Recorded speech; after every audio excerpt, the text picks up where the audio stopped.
Chapter 9 discusses market segmentation and product positioning.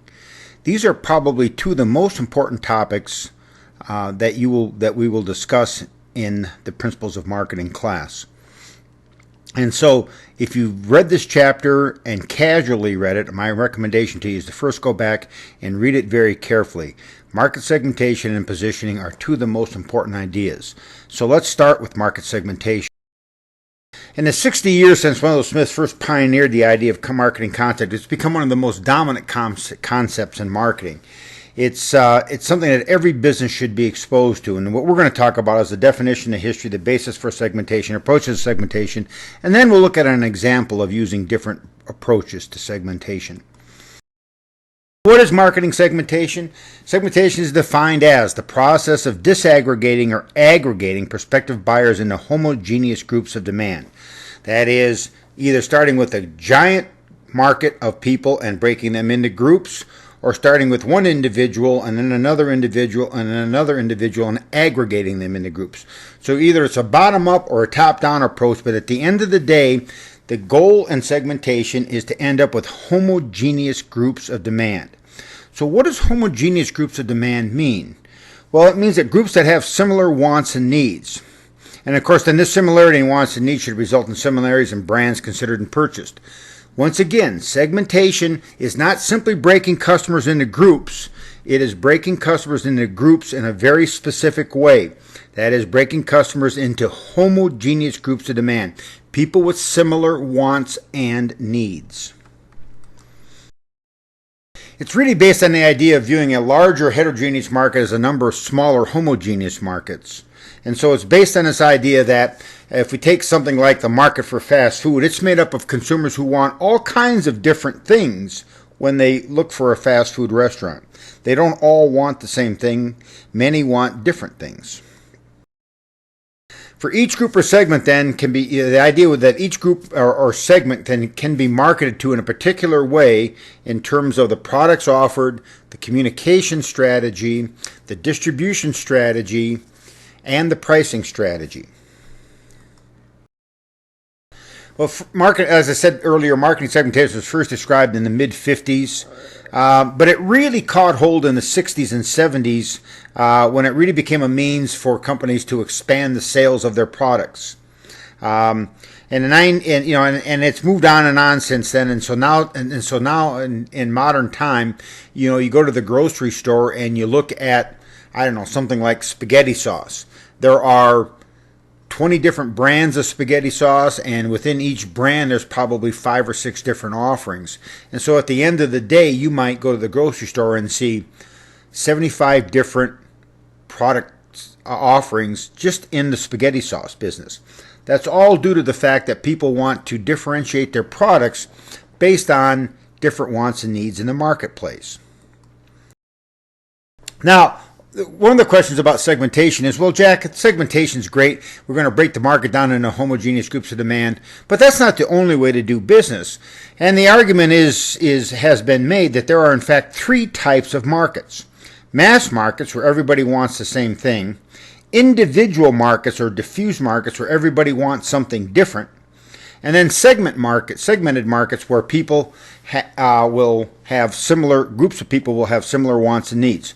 So let's take a look at this. Let's start by discussing some examples of mass markets.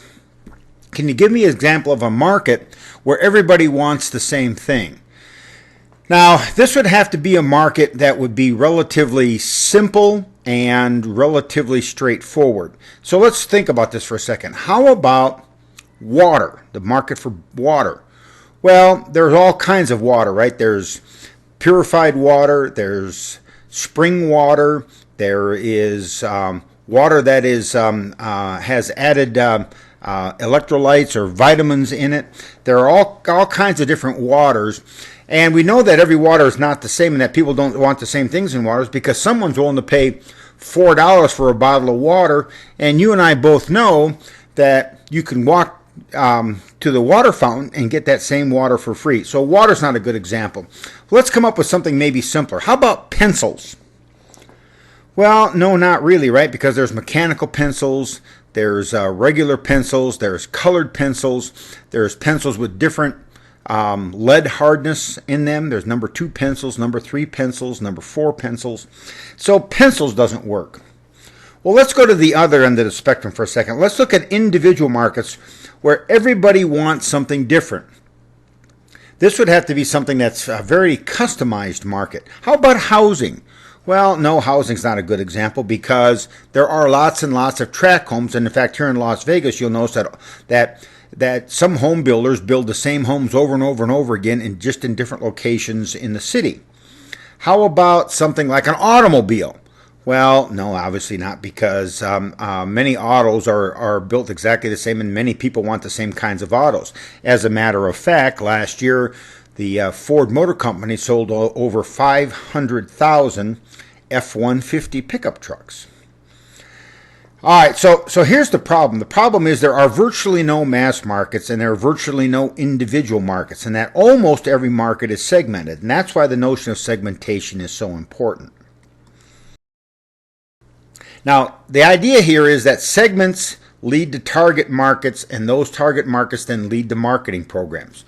So we identify homogeneous groups of demand, that we then identify target markets, and we then identify marketing programs to focus on reaching those segments by focusing on specific target markets. Now, your book does a very poor job of this, and in fact most textbooks do, of the distinction between target markets and segments. And in fact, your book takes the position that target markets are simply selecting a segment and then marketing to it. That is absolutely wrong, period. All right, so let's first walk through these two definitions and see if we can identify the difference between segments and target markets. A segment is a group of customers who have similar wants and needs, and these segments are identified in terms of wants and needs. All right, so a group of customers with similar wants and needs is a segment. A target market is a group of people at which a marketing program is aimed. All right, and so hence the name target market. Target for target, market for market, target market. Target markets are usually identified in terms of demographics and psychographics, and maybe more recently by database marketers and online marketers in terms of behaviors. But a target market is not the same as a segment. A target market is a group of people at which a marketing program is aimed. So an example of a target market might be college students. An example of a segment might be price-sensitive fast food restaurant shoppers.